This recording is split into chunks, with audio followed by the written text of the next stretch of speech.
Maintenant, nous passons à Trois-Rivières avec Madame Joyce Renaud. Bonjour, Monsieur le Commissaire. Bonjour, Madame. Je vais faire ça très, très vite.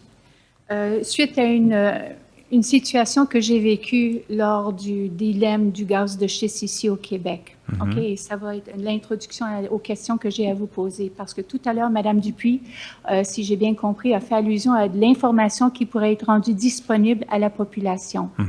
Là, je n'ai pas saisi si ce serait sur le site du TransCanada ou sur le site d'un ministère du gouvernement. Mais ma question, voici le suivi. Gaz de schiste. Je pense que c'est en 2012. Marc est allé chercher sur les sites du ministère. Il a trouvé la carte des prospections gazières et pétrolières dans la vallée du Saint-Laurent. Moi, je l'ai fait agrandir. Je l'ai montré aux agriculteurs lors des séances d'information. Et quand les gens ont vu que les couleurs qui correspondaient à telle entreprise étaient sur eux, sur leur territoire, là, il y avait une réaction. Malheureusement, depuis quelques années, cette carte, je ne la trouve plus sur le site du ministère, ni moi ni Marc. Il est plus doué que moi. Maintenant, vous parlez du ministère de l'Énergie et Ressources? Le ministère de l'Énergie et Ressources naturelles, hein? Ouais, D'accord. je crois. Ou bien, oui, ça doit être... C'est probablement ce ministère.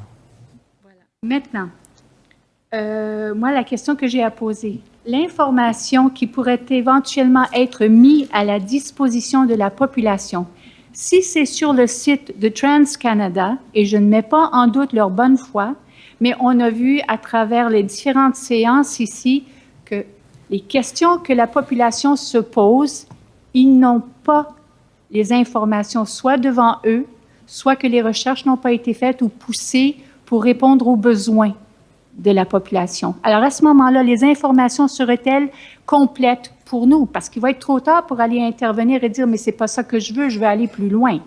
Ça, c'est la première facette. L'autre facette, si c'est mis sur le site d'un ministère, qu'est-ce qui nous garantit que d'ici quelques années, ces informations ne seront pas enlevées? C'est ma question.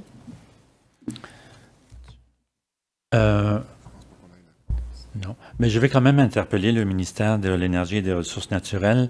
Est-ce que l'information qui vient de nous être transmise par Madame Renaud vous dit quelque chose quant à la présence et ou à l'absence de la carte? Je vais devoir consulter des collègues au ministère responsables de ces aspects-là.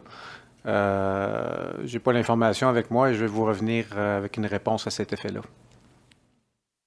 En même temps, si jamais vous trouvez, Monsieur le Président, si jamais Monsieur trouve, moi j'aimerais ça, avoir accès à ça. Je ne veux pas toujours critiquer, mais j'aimerais ça avoir des réponses à mes questions. Oui, bien sûr. Mais écoutez, vous allez nous venir avec la réponse au plus tard, au début de la semaine prochaine, j'imagine. Et on verra qu'est-ce qu'on fait avec la réponse qu'il va nous fournir. Je vous remercie. Excusez-moi, Monsieur le Président. Peut-on répéter la nature de la carte? Qu'est-ce que c'était exactement? Madame Renaud, allez-y tranquillement pour que... J'ai peur de ne pas avoir le titre mot pour mot, mais c'était la carte des prospections gazières et pétrolières dans la vallée du Saint-Laurent.